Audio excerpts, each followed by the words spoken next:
Ricordare Monsignor Di Marco, un'iniziativa che ha avuto tanto successo. Sì, come centro di bioetica Evangelium Vitae abbiamo ritenuto di ricordare Monsignor Di Marco perché è stato un grande sacerdote nella nostra diocesi di Agrigento.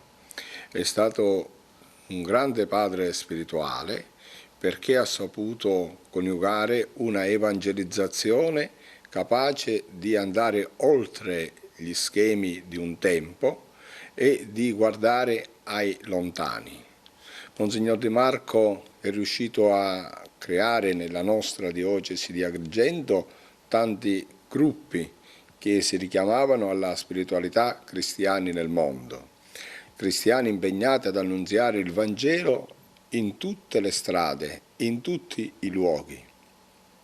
E Monsignor Di Marco, nei suoi lunghi decenni di vita di sacerdozio, ha formato tante persone, ha diretto tante anime, ha consentito anche a tante persone nel silenzio di santificarsi, come ad esempio Andrea Cilona, che fu negli anni 70, negli anni 80, una figura presente nella comunità cristiani nel mondo, o la signora Letizia Comparetto. Ricordo che noi abbiamo ricordato proprio recentemente Andrea Cilona, figura emblematica all'interno della comunità cristiani nel mondo.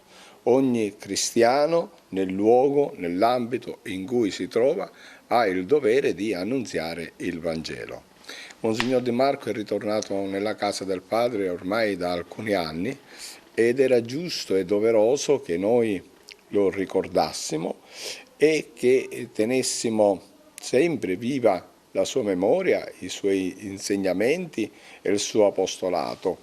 Non possiamo dimenticare a tal proposito tutto quello che lui ha fatto per la comunità di Ipogolo a favore delle persone che si trovano in Africa, dove lì è nata una comunità che anche ha dato tante vocazioni alla vita religiosa.